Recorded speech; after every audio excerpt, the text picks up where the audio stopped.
Alright, you're looking at the 760T. It comes in several different flavors, and this is a case that you can probably do just about anything you want inside this case. We're going to give you a full rundown, but first let's cover the different flavors. You can get it in the Arctic White like we have here, the white trim around the sides. You can get it in black, or you can grab the 730T, which is a little bit different. 730T does not have the large acrylic window on the side, and also does not have a fan controller. The dimensions, 568 millimeters by 246 millimeters by 564 millimeters. That's 22.4 inches by 9.7 inches by 2.2 inches. As far as the room for different components, we've got 180 millimeters of clearance for the CPU heatsink. You've got 340 millimeters of clearance with the drive cage installed as far as the graphics card goes. Or if you do not have one installed on the top, 460 millimeters of space. And as far as the power supply goes, it'll work with any power supply on the market. Everything will fit. All right, let's look at the ports on the front here. We've got a headphone, microphone, fan control right there, and it's 2 speeds, so I guess it's high and low. And the 730 does not have this. Then we have 2 USB 2.0, 2 USB 3.0, reset, and power, and they're very different sizes, so if you're just reaching down there trying to feel, for reset and power, you'll never hit the wrong one on accident unless you're crazy. And then right behind that we have this. It comes entirely off. This is just sits on there. It's magnetized in a few key areas. It's plastic.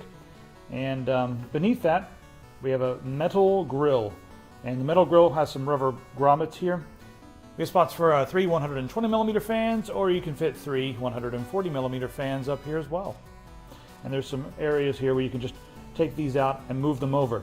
Now, if you want to mount radiators up here on the top, or on the inside, I should say, you can mount a 360 millimeter radiator, 240, or even a 280 millimeter radiator. So you have a lot of options up here on top. Now take a look at the holes on top here. Sometimes, with different radiator configurations, sometimes they won't fit because the holes don't line up. Well, this one they have holes like this, so you can kind of move it around and get it right in the spot that you want it, and then screw it down. Also want to mention this entire top area is riveted on the back, so it's a little bit difficult to take off. Let's look at the front here. You have 3 5 1/4 bays. In the top one, we have a little eject button there if you wanted to mount a CD or DVD-ROM, whatever, Blu-ray burner, or whatever you kids use these days. I don't use optical media anymore, but it keeps the look nice and sleek all the way down. And below that, we have a large grill here, and check this out. This one actually doesn't look like it comes off, but sure enough, it does. And inside here, we have some nice mesh, pretty decent mesh too. And then behind that, we have 2 140 millimeter fans, and these are LED fans. There we go, 2 of those. Plenty of room here to mount radiators and everything as well. Go ahead and put this back on, and we're going to crack this thing open and look under the hood. That was easy. I wish every case had a door like this. Opens like this, and then just smoothly opens. It's really nice. Also, the 760T comes with a solid panel, or you can get the, this is like a tinted acrylic window. It's huge, it covers the entire thing, and it looks really sleek. I saw this thing lit up at CES, and it was beautiful. A beautiful thing to behold. Opens this way, very simply. Now, if you want to remove the entire side panel, all you have to do is just lift it straight up. It comes right off the hinges. Very simple. There's no math equation or 10 things to press, or you don't have to get a hammer. It comes right off. And behind the motherboard tray, we also have a nice, sleek door. Comes right off. I also want to note that each of the doors had a tiny little scratch right by the front of the lever. And that's the way it came from the factory. So I'm not sure who Corsair is using at their factory, but I've always noticed one strange thing, not in the design, but in the, something happened weird in the build or at the factory. Comes off the same way. All right, first thing I want to mention is right here in the front, we've got all our different areas for fans. Can you see all that right there? You can fit up to a 280 millimeter radiator right there in the front. 240 will work just fine as well. And you may be thinking this hard drive cage is going to get in the way, but these hard drive cages are removable. And this is also kind of interesting. You can stack these. These are modular. There's 2 in here, and you can take one out, you can take both of them out, and you can also go online and buy 2 more and just stack them up here. So we can have a lot of hard drives in here.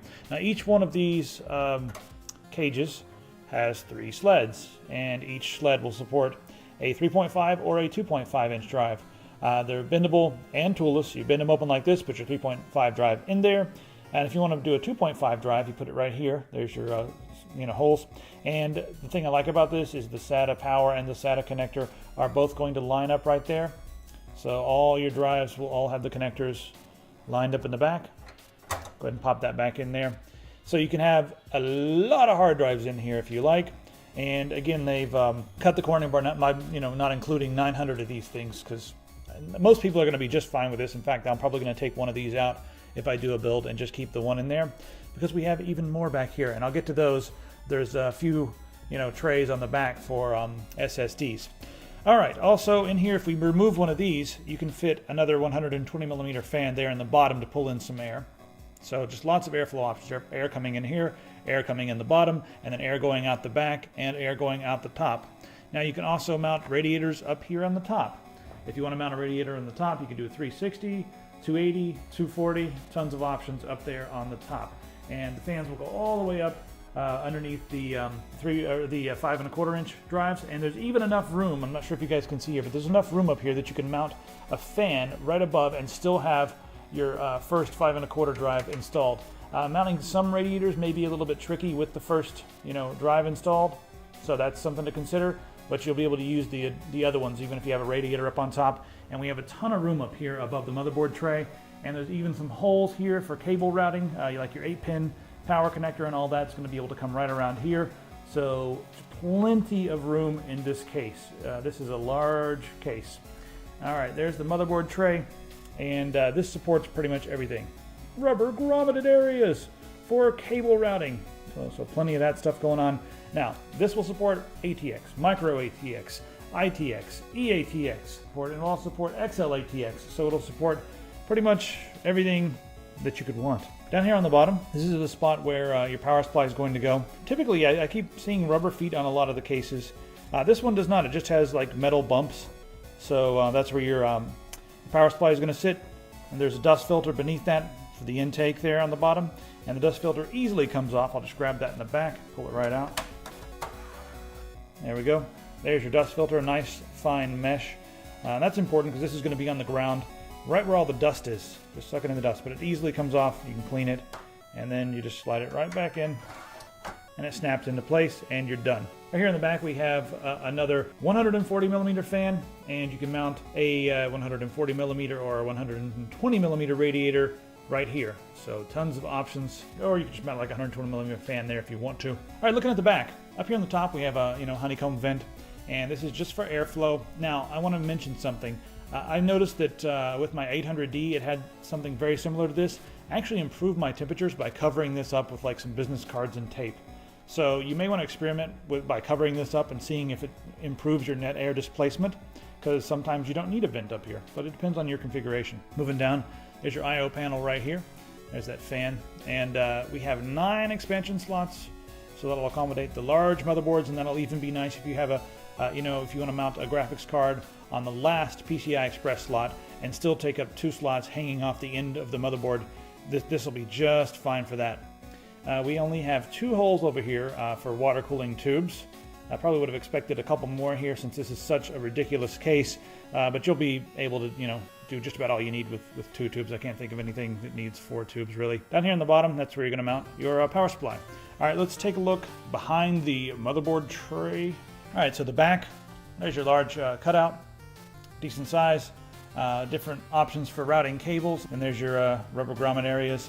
Tons of spots for tie downs. We looked at the 450D. This one has way more spots for tie downs and a lot more room for cable routing. Just a ton of room to route cables through here, which is nice. We have over an inch of space. It's about 1.25 inches, I guess, of space. And one thing I also like is this lip here. You can fit stuff under there. I like the fact that there's a little lip right there, but there's a little room underneath this white trim on the side, so that's nice. All right, moving on over here, we have 4 more trays, and these are for SSDs. And these are tools, so go ahead and pop these out. And you just slide your SSD in there, and it locks into place. You don't need any tools or anything. You can put some screws in the side if you want to stabilize it, and then you simply just there. And you just pop it back in place, and you're good to go. Now these things, one of these popped off while it was being shipped, but it was just laying here and it was no big deal. All right, on the bottom here, there's your 120 millimeter fan spot. Right now the hard drive cage is installed, but you can remove that, like I said, and you can install the fan or the radiator on the other side right there. And you can remove the other hard drive cage if you play around with this, but you're not going to be able to mount another fan because there's the feet are here. The feet actually have a nice look to them. They're sturdy. They're going to keep this thing off the ground, which is going to allow airflow to get under the case and be sucked in through all the fans and all the intakes and everything. And then here we have some rubber feet, and these are not going to slide around. This is very grippy, and it's nice rubber. So really what we have here is a nice large case with a ridiculous amount of options, and you can install just about anything you want in this. It's not made for sound dampening. If you want something that's going to be quiet and compact, this is not the case for you. If you want something that's big and going to show off all your components, well, here you go.